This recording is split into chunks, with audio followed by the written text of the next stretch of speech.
welcome back to Finding Joy in All of Life's Journeys with Pastor Kayla. I am your host, Pastor Kayla, and I thank you for tuning in and joining me today.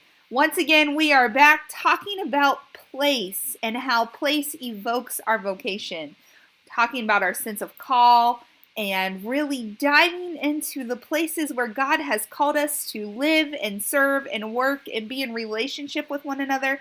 And I am very excited about today's episode. I got to sit down and have a beautiful conversation with Chris Garner. Chris Garner is one of the funnest people I know, and she is one of my most favorite people that I have ever met. And she is also the executive director of the Marshall County Neighborhood Center. So I'm very excited to get to lean in and hear her perspective on Marshall County, on Plymouth, and on how we as the church can truly be relational and meeting the needs and serving our community in this place that God has all called us to live and serve. So without further ado, would you please help me welcome Chris Garner?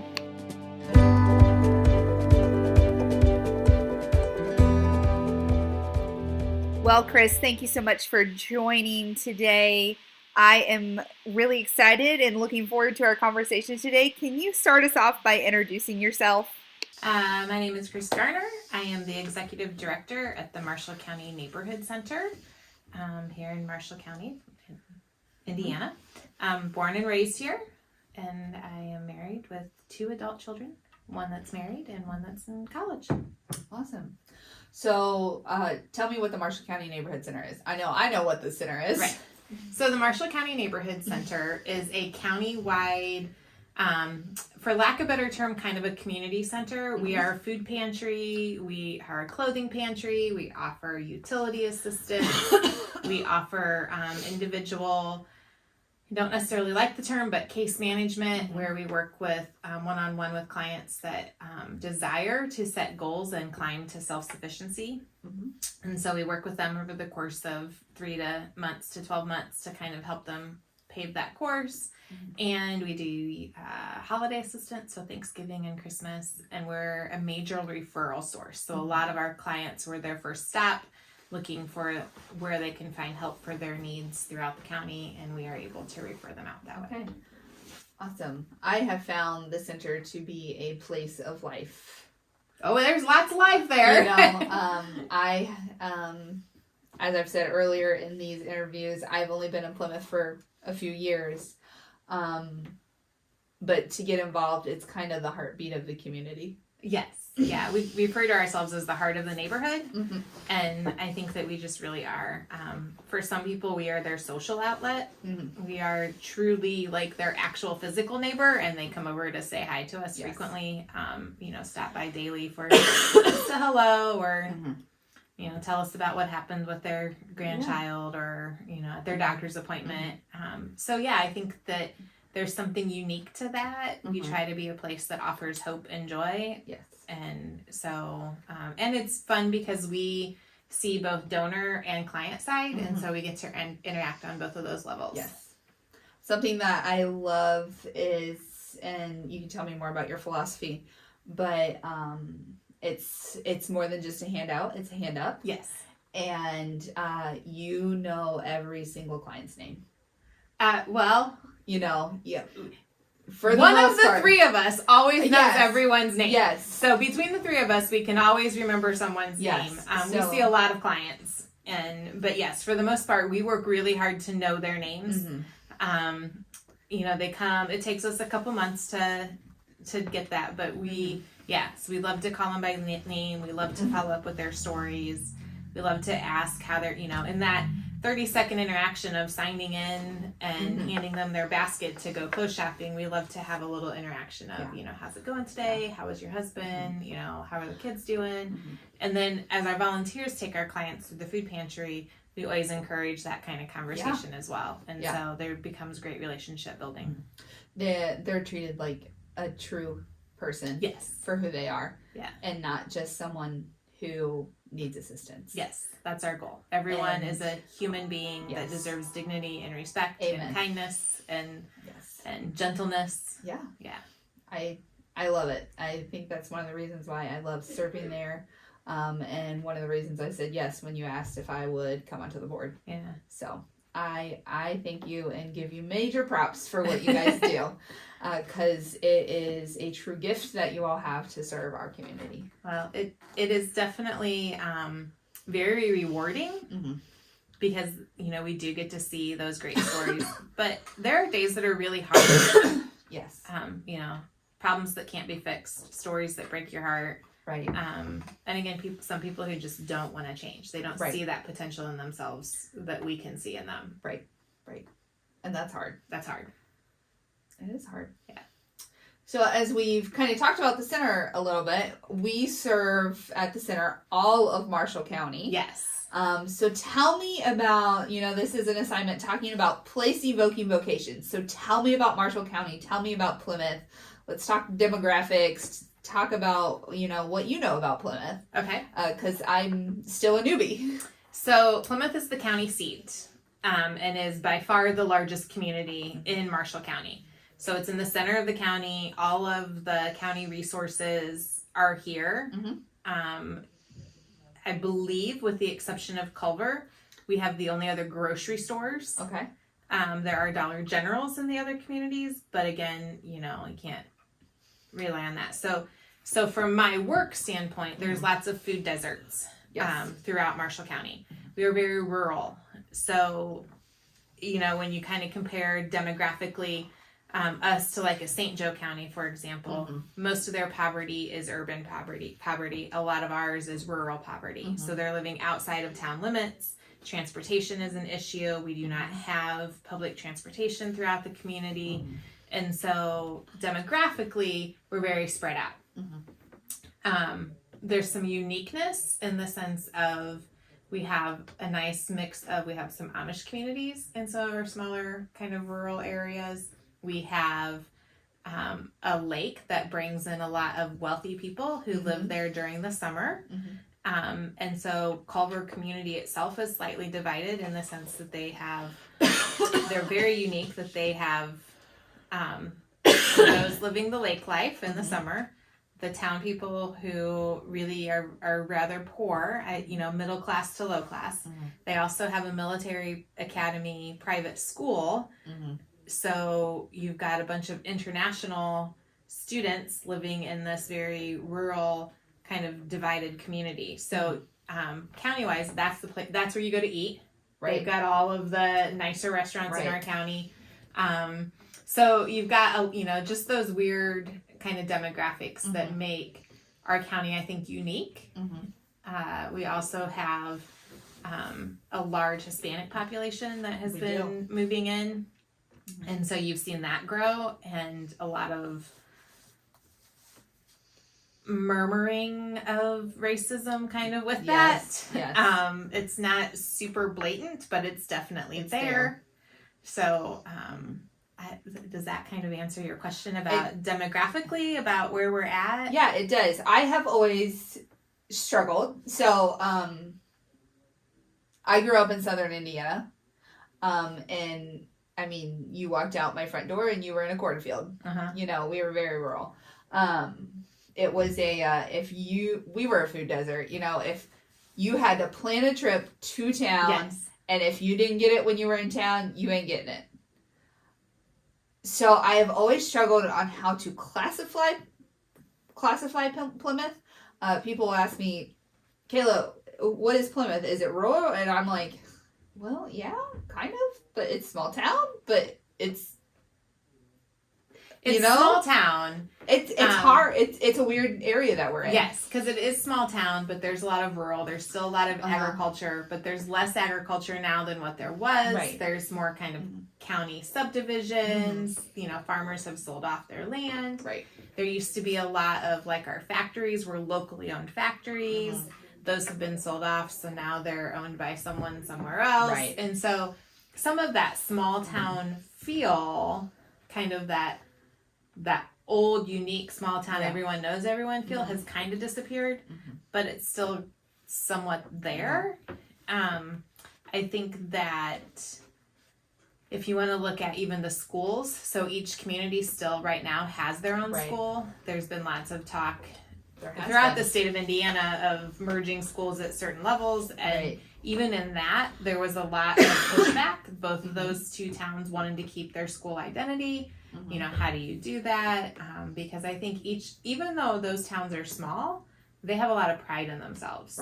And recently I've seen a large rebirth in them revitalizing their little towns. You know, Argus has gotten several new restaurants in. Bourbon has a couple of restaurants, and trying to make them a place that people from Plymouth will come out to see their little town. Whereas it used to be everyone came to Plymouth to eat. Now, you know, we go elsewhere. Yeah, we go to Bourbon, we go to Argus, we go to Culver, we go to those other places to eat. As far as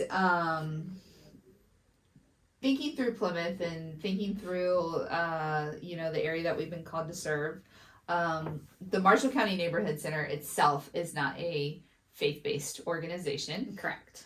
I know that you are a faithful person and you deeply love Jesus. So talk to me, what do you feel like the spiritual side of Plymouth and Marshall County looks like?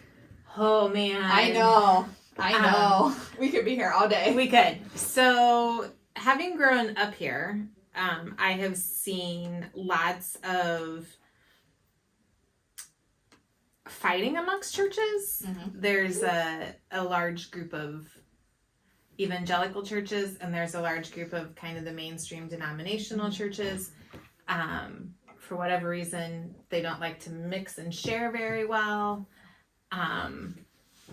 But even within their own little tribe, they don't like to mix and share very well. When I first got married, I ran a youth ministry that was made up of 5 and then eventually 6 and then back to 5 denominational churches. They combined to form one youth ministry. And that was really, to me, that was beautiful. Seeing like those kids come together. They didn't care. They all went to church on Sunday, but we were all together Sunday night. So you got to kind of understand a little bit of what made each church unique and who they were and what they wanted to be. And so I think that, like you said, the neighborhood center itself is not faith-based. However, those of us who work there definitely bring our faith into it. That's a component of why we're there, of why we treat the people the way we treat people.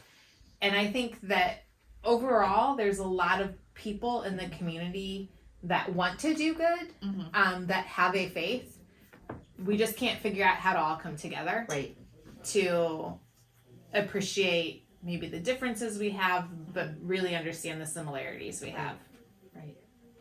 Yeah, I would agree with that. I mean, even within the town of Plymouth, we have 3 United Methodist churches. Now, some of that goes back to the United Methodist, circuit rider days of they wanted a congregation within 5 miles of each other because people were walking to church. However, as we've moved out of that, we now have all these little United Methodist churches everywhere. And when I'm within walking distance of one of them, you know, it's hard, and there's a lot of pride that every church has within their own building, within their, you know, oh, you've got to come to us. And so I would agree with you. It is very hard for us all to figure out how to work together. Definitely. And it's across, I mean, it's across every avenue of working together. You know, there really isn't a ministerial association in the community. There's not a lot of, you know, there have been some bigger events that have happened, you know, a high school suicide or, you know, tragic accidents, or when we had a countywide flood, of these little glimpses of, oh, well, maybe we can work side by side. But once that crisis is over, everybody goes back to their own corner. Everyone goes back to their own corner. That's right. And so I think I love where I'm at because I get to connect with so many different believers from all over the county, from a variety of churches, and some who have given up on church. I know, and that I think that's also why I have loved spending time and volunteering at the center. I end every service. You can ask my people. You've been here a couple times. With the challenge in charge to go be the church. And like we've said, the neighborhood center itself is not a faith-based place, but it is a place where you can be the church. And it is a place where if someone has deconstructed or is totally given up on church, they can come and they can still live into those principles of caring for one another the way Jesus has called us to care for one another. And so many of our clients are embarrassed to go to a church. Yes. I'm embarrassed because of their appearance. Yes. Feel the shame of the life that they've lived. Right. Or just don't fit in those social circles. Mm-hmm. And The so, misfits. yeah. And so just having those, I often say that is my church. Mm-hmm. And you know a little bit of some of my background with church and stuff, but like I've never experienced the love of God in a way that I do there. Mm-hmm. From people that you think have zero faith, you walk in and they're like, let me tell you what God did today. Yes. And you're like, oh. Wow. You know? Yeah. And then from those people that just walk away with, that have just broken your heart and you can't help but just, pray for them or grieve for them. Mm-hmm. Is that what inspires you about it? I think so. Mm-hmm. I think I'm a people person by nature. You are. I know that you might find that really hard to believe. So you are a 7. I am a 7. True and true. I have tried so hard to not be a 7. No matter how I tried to read into the questions on the test and change my results, I am always a 7. But I do think that is part of what inspires me. I think seeing my parents, definitely built that into us. They instilled that into us. And I think for me, that just really stuck. Mm-hmm. And in college, I worked at camp, and they would always bring in, it was a very high-end-ish camp. I don't know that high-end's the word because it was definitely rough. But, summer camps can be expensive. They can. But they always brought in Chicago inner city kids. Like there were always 2 weeks that they merged them. It wasn't like it's all inner city week. And so I remember watching those kids interact and realizing they don't know that this person mansion on the Lake Michigan and that this person is living in Cabrini Green in Chicago. Right. And they just are friends. Yeah. They have the blast together all week long. And like those little things I think just kind of built windows into my soul of how life could be. Yeah. And so, yeah, I kind of stumbled into the job, but I'd volunteered there for a lot of years with my family. And so the place, like the actual physical place was near and dear to my heart. And then just seeing those relationships and learning about poverty. And I love to advocate. I'm probably a little bit of an 8-wing. With advocating for the underdog. And so this kind of gives me that opportunity to feel like I'm advocating on someone's behalf. That's wonderful. And I praise God that you are here, and that I do know that you kind of stumbled into it, but that's where God called you. It's totally where. Like there is no doubt about it that me leaving a job at the exact same time that they were hiring and me having a very flippant conversation that by the end of the day I had an interview. Right. And 3 weeks later I had the job. Like, yeah, there's no doubt that God orchestrated all of that. Yes, he did. So we kind of talked about what inspires you, but what breaks your heart or troubles you about, the place you've been called to, or troubles you about Marshall County and Plymouth? I think the fact that I have seen an economic decline. And not that everything is about economics. Right. But watching that decline, watching more and more people need assistance, and the divide getting bigger. There's a much bigger gap between those who have and those who have not.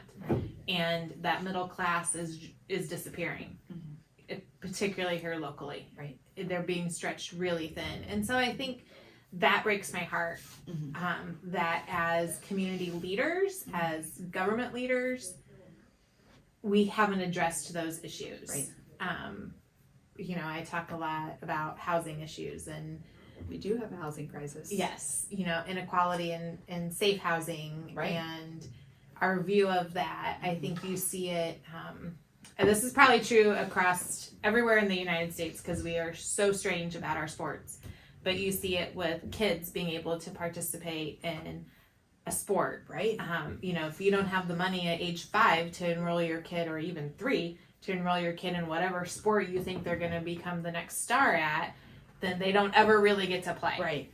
And how exclusive that is, and how that sets so many kids up for failure. It does. Because they feel like a failure from day one at kindergarten. Right. I don't get to go to basketball tonight, and half my class is going to basketball.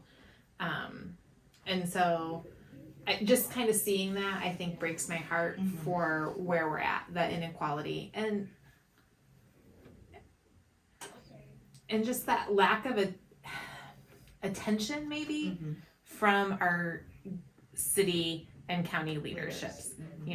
Well, we're okay. We want everything to stay the same. Well, we're never going to be able to stay the same because we are not that same makeup of people. I've lived here for 3 years, and I feel a little bit like they keep their blinders on because you take the blinders off and they're really gonna have to do something about it. So to live in that naive spot, even though they know, I think there are probably a few that don't. Just don't. Right. And it's hard because you want to do. My husband has taught me this very well. You need to have both avenues of economic development moving you forward. You need to have things that are exciting and place-making places and life-giving places that bring people and businesses to your community. But you still have to take care of those who are living below that level. Right. And so you have to be able to move both forward at the same time, because you're only going to, if all you do is just build a whole bunch of low-income housing and keep low-income jobs, then your city never thrives. Right. You're just always in this trap. And so you have to be able to have both. You will always have low-income jobs and low-income housing, but you also have to bring in those things. And so when you look at Plymouth, in particular, there's been a couple projects that definitely are decent community projects. For example, maybe they revitalize a building downtown, and so it no longer looks like a dump, but it focuses on higher end events. And so you need to have those, but you also need to be able to do other things. Right. And so you can't just have 25 fast food restaurants and expect your people to be able to work and make a living off that, because you can't. Right. And so how do you make those demographics? You want it to be a place that young professionals come back to and settle in and make a home. And that's what we don't have right now. We don't have those amenities. I would agree. So thinking about, your heart for serving the community, your heart for serving your clients, the clients that we have, what really drives your sense of justice for our community in this place we've been called to serve? This place raised me. So I think you have a little bit of that. I still see just today I saw my 2nd grade teacher who I adored.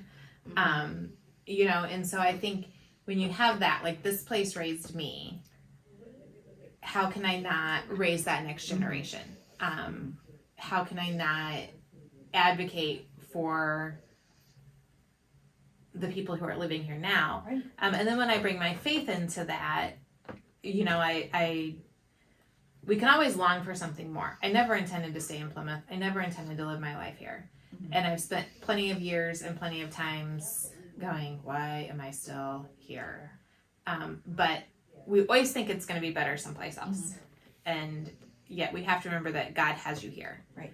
And so I can find joy in this moment and joy in this journey and realize that He has put me here and I need to do what I can to honor Him here. And I think, my faith, my growth in my faith, my view of God is very much that faith is active. And it's not just sitting around. So one of my pet peeves with churches Go for it, lay it on me. is we're going to do something really good and we're going to come into your neighborhood tonight and we are going to throw you a block party. And then we're going to come back next year. But then you don't see them for another year. You don't do anything. Or, hey, we're going to really help this agency that helps poor people or helps disabled people or helps older people, but we're going to do it with our own people. So I'm going to bring my small group, community group, my Bible study, my Sunday school, whatever, and we're going to go and we're going to wash the windows at this facility because, you know, they don't have anyone to do that. And then we're going to go pizza.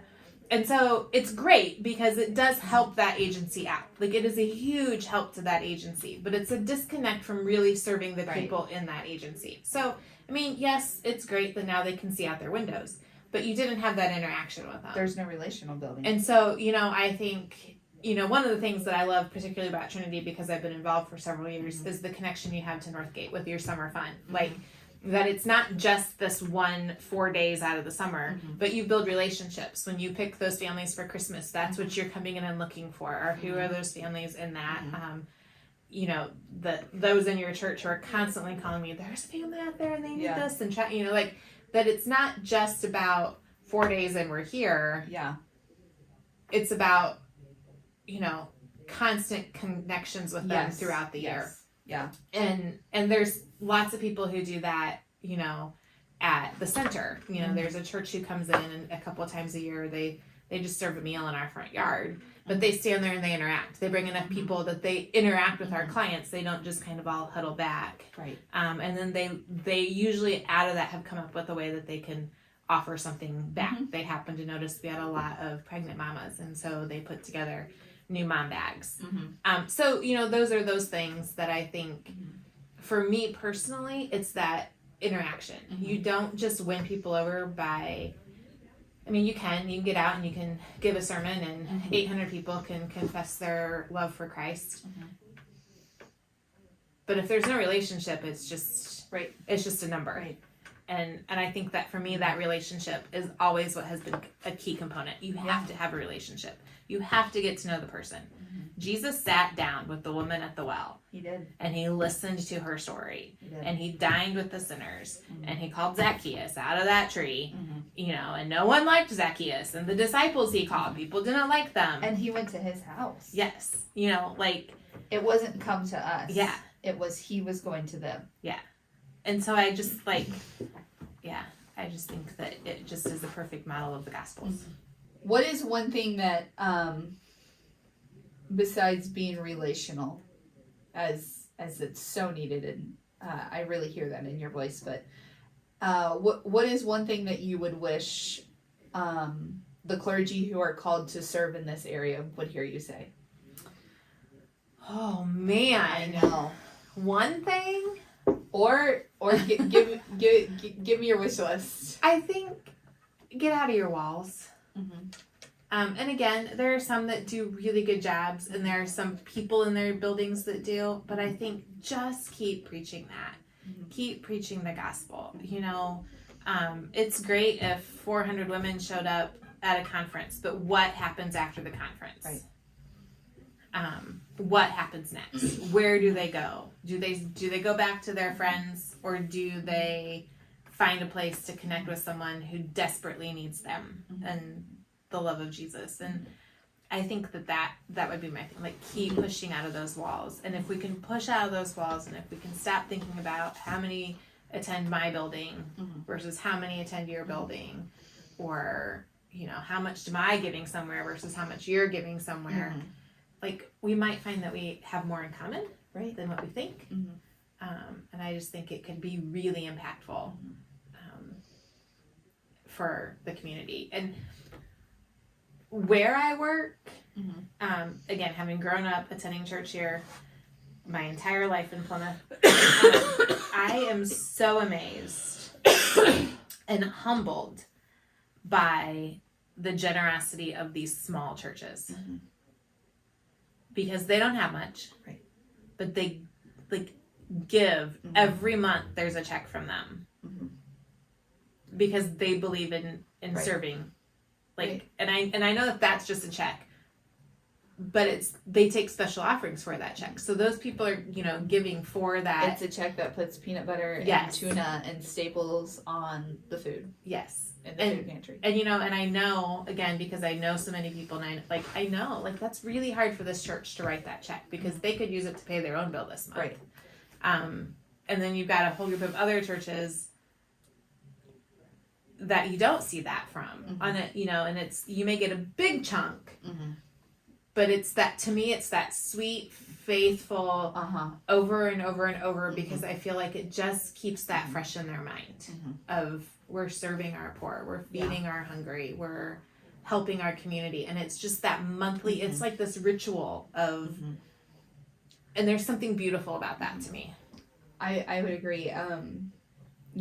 That every month we collect a different item. And then of course this month is November. It's the big month where this year I've upped the challenge to 750 pounds of food to come in. I still haven't figured out what my crazy reward's going to be for them, but I know they'll come through. But I know, every time I see, a widow who's in her 80s who walks in with, 1 or 2 little jars of peanut butter, that was a sacrifice for her. Yeah. Because she could probably really be coming and getting food from the food pantry. Oh yeah. And I always say no donation is too small. Never feel embarrassed. If you bring me 1 jar of peanut butter, you have just given a family one jar of peanut butter. You don't have to bring me a van load full of food. Right. Because if everybody brings to me it's the widow's mite. It's the whole it's just 1 jar of peanut butter, that's 1 week of lunches for 2 kids. Oh yeah. Maybe 2, depending on how generous you are with peanut butter. Right. And so, and I don't know where, I feel like that is God instilled in me. Now, my dear mentor who saw the gifts and graces and was like, you're going to be a pastor someday. And I was like, no, I'm not. She also ended every service with go be the church. Yeah. And that was just instilled in me that I grew up and you could see the church steeple from my house. And we were there every time the doors were open. But what more did we do? Right. And it wasn't until God brought LaJoe to the church where I was like, this is what the church is supposed to be doing. Well, and I think about, you've been to our building. It's an interesting building. It's very old. It's got its issues structurally. It was very gross and dingy when I took over, and my first order of business was people deserve dignity and respect. So much life to that building. It needs to be refreshing and airy and clean and smell good, because why should they, just because they are in need, they don't need to walk into a really crummy building. Right. And so, even just looking at that, to me, that's my church. But if you drive around and you look at the amount of money that's being spent, this $200,000 project to add this room onto a church, and and I just think that's great, but where is that support to say, let's make the building that our lowest of the lows are walking into a cathedral? Yes. Why do they get the leftovers? Right. And so, and that's exactly what I struggle with. They do not deserve the leftovers of our lives. No. I have served in 4 communities now, and I would consider the neighborhood center sacred. Yes, to me it's very sacred. It's very sacred, and you guys have done a wonderful job. I've never served in a community where the place you went for assistance wasn't gross, wasn't dingy, didn't smell. And I have always thought, it's hard enough for someone to walk through those doors. Let's make it light. Let's make it hope. I grew up, my mom was a single parent of 4. I think I've shared this with you. We were awarded a Habitat house. Yeah. We were often the church's Christmas project, and my mom never walked through the doors of a food pantry because there was so much shame there. There is. And, we always say we don't ask for verification of income. Right. And some people will fight, well, if they were, and I'm like, okay, if you walk through the doors for a food pantry, You need the food. you need the food. And I can tell. We can always tell when it's someone's first time. They're terrified. Even if they are dressed really nice. Like, you know, and we have so many more seniors coming through that have Right. never needed help in their lives. Right. And it takes every ounce of them to walk in. And It does. And we just love them. And so it's rewarding to us to see those walls break down. Yeah. To see them come in and laugh with us now versus coming in and like To see them shrinking. bring their kids in and Yes. let their kids, you know, you usually get a little treat or, you I know. Yeah. Oh yes. We love some of our little kids. Yeah. You do such a good job of treating and seeing them as the holy and whole worthy individuals that they are. Yes. And that's our goal. And that's what I say to all our volunteers, and that's what I say to our staff. Yeah. Even the times like we are not perfect. Right. We get cynical. We Right. get agitated. We get burned. Right. We get Monday morning confession time. Monday morning confession time. Although that's usually have to do with my family at home over the weekend. Right. But no, like there is still a lot, like it's hard work. Right. You know, there are always those who abuse and abuse the systems. Right. There are always those, and those frustrate you to no end. But you just have to balance that with the rewards. And, you know, I think that Jesus had to do that too. He did. You know, people, you know, he had to watch Peter deny him 3 times. This is true. You know, so we all experience that, but it's you still have to extend that grace. You still have to, but we also try to call them up to a higher standard. Yes. And so, like, no, you can't lie to me. You're not going to lie. We Yeah. believe in honesty, and you have to be honest. And if you can't be honest, There's grace, and there's holding people to a higher standard, like you said, and there's being good stewards. Yes. being good stewards of our resources. Yes. You know, because like you said, there's always going to be those people who they don't want to improve. Right. But yeah, and you know, I get the joy. I don't know if you want to add this in here, but of going to the jail every Thursday and doing art therapy with the women who are incarcerated that are in the JCAP program, Jail Chemical Addiction Program. And so even in that, like having that, like that is such a sacred time to me. You know, my friends always laugh when I'm like, I can't have jail on Thursday, you know, and they always think I'm going to get stuck out there and they're going to have to come bail me out. And, but sitting around that table with these broken people who are finally clean and sober. Yeah. And having the ability to start to speak into them when their mind can take it in. Yeah. Because they can't take it in when they aren't sober. Right. And so having them stripped bare, sitting there, pouring into them, knowing that one out of 5 is going to make it, the 4 are going to come back. And then the next time that those 4 leave, another one's going to make it. And, you know, so you know that there's always this, but eventually you hope that you get. And that's all that Christ asks us to do. Yes. To plant the seed. Yeah. To be open to pour into the others. And he's going to pour back into us. Well, thank you so much, Chris. Any quick final wrap-up thoughts? I don't know. It was a lot. That was a lot. It was fun, but it was a lot. I know. I honestly could just chat all day about it. I know. I know. Well, thank you so much. And I look forward to chatting with you again. Yeah.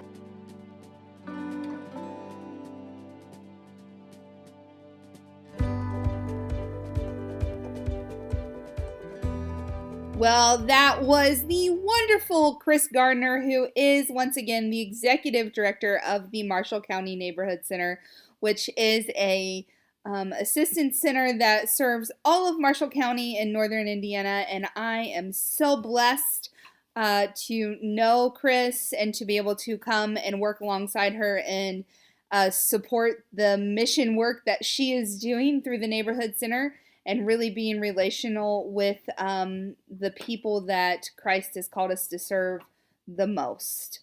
This has been Finding Joy in All of Life's Journeys with Pastor Kayla. I'm your host, Pastor Kayla, and I will see you next time, where we welcome Commissioner Mike Burrows, who is the County Commissioner of District 2, and he serves the largest district, which is the city of Plymouth. So I am looking forward to diving in with him and talking more about Plymouth and Marshall County, but also talking about the church, because Commissioner Burrows is not only the county commissioner of Marshall County, but you will learn that he is also a member of Trinity United Methodist Church, where I am currently serving as senior pastor. Until next time, adieu and goodbye.